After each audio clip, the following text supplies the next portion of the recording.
right, good afternoon. My name is Jared Bruckhart. I'm the agronomist, seed product manager for Chemgro Seeds in Pennsylvania, and today we are at a strip trial in Heathsville, Virginia, with our dealer Jason Dawson. I'm going to just slip through and talk about a few of our hybrids here and some of their characteristics and what we're seeing in the field this year, and then move on. So starting on the early maturity side, at 105 days, the 6505, that's available as a conventional hybrid and a double pro.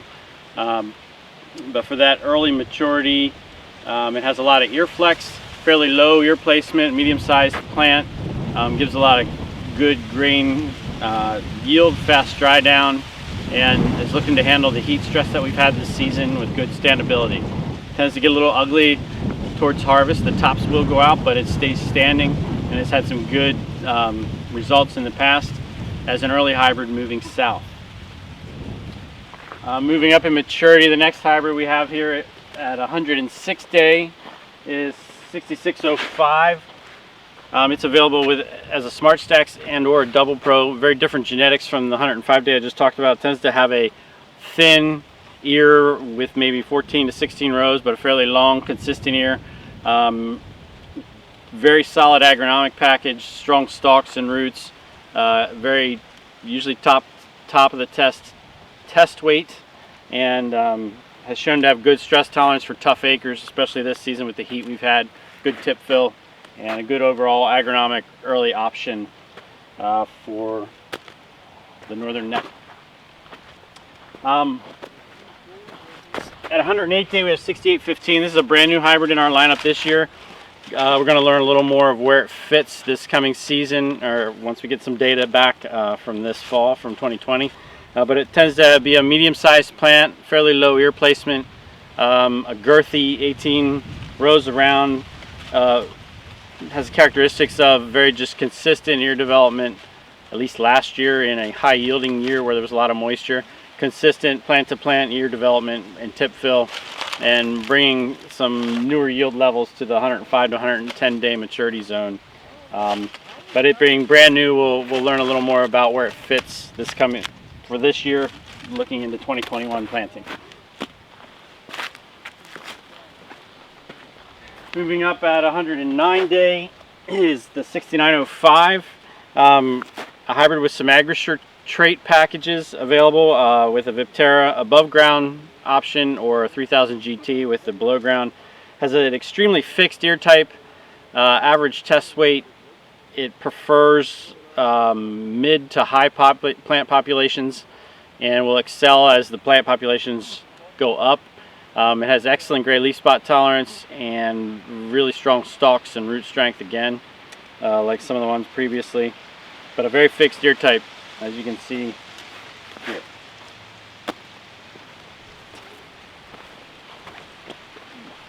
Moving up, maybe I'll talk about the next two hybrids together.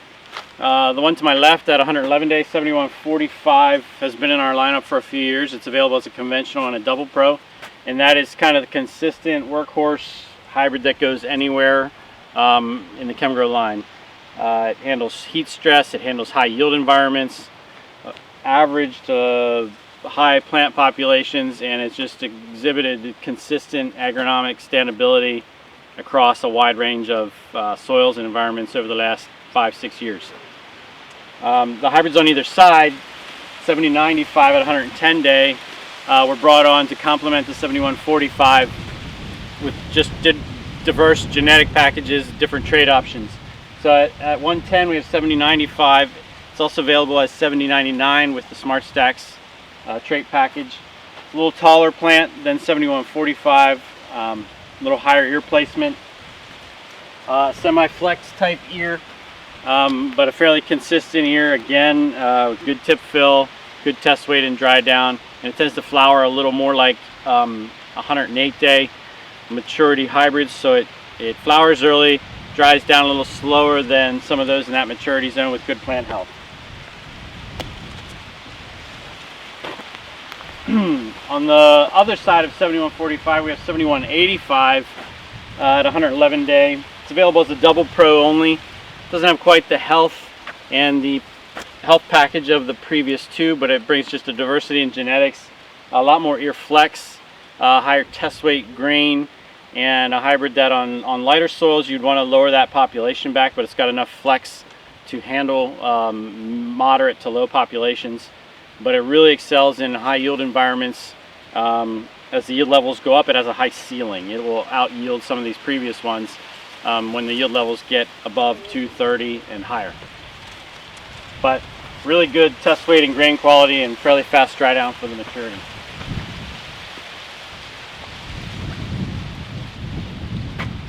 At 113 day we have 7305. That's also going to be available in multiple trait versions for 2021. It's available as a conventional only. This version is a double pro, and in 2021 there will be a Smart Stacks version as well. From a plant characteristic, the hybrid tends to be fairly tall, moderately high ear placement, a good amount of ear flex. We would consider it a semi-flex ear type, but its standout characteristics in 2018 and 19 testing were just high yield, winning plot after plot after plot across the Northeast. It has a lot of top end potential. Its agronomic package is average. It has average stalk strength, so it's not a hybrid we would recommend letting out there until late in the season necessarily, but one to place on your higher yielding fields and soils with a timely harvest. And it has shown some great returns per acre on the income side based on the high yield.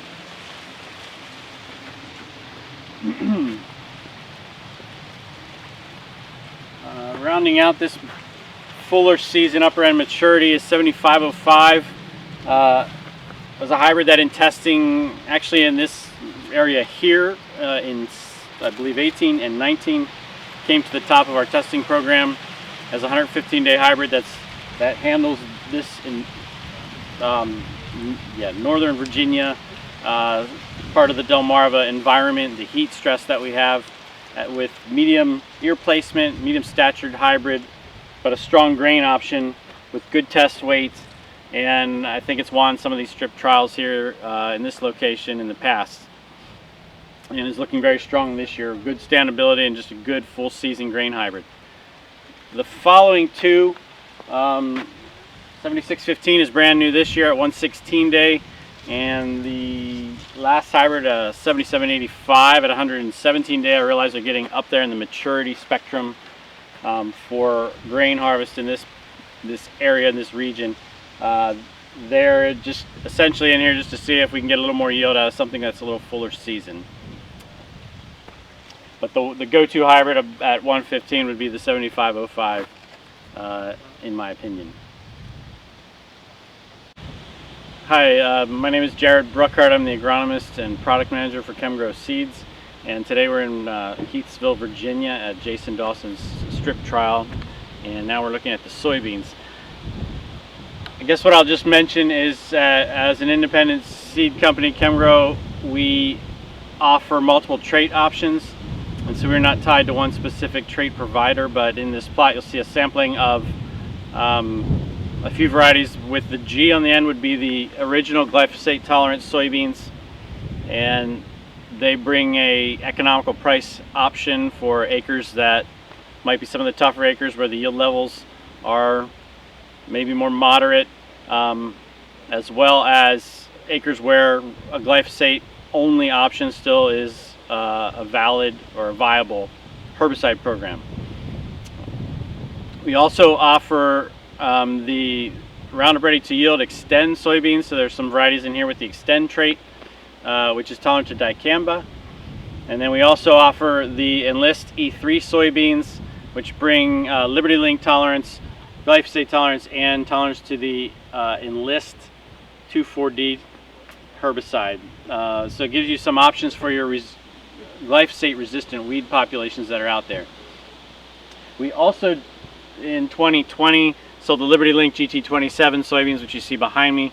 We will be transitioning out of that trait and replacing those with Enlist E3 soybeans because they offer the tolerance to Liberty, glyphosate, and with the addition of the 2,4-D part and piece. As far as varieties in this trial, we have some early group 3s all the way through some mid group 4s, mid to late group 4s, and at this point, we will harvest this trial and see which ones bring the most yield, and you can choose which trait option fits your program or your farm or your weed control program the best.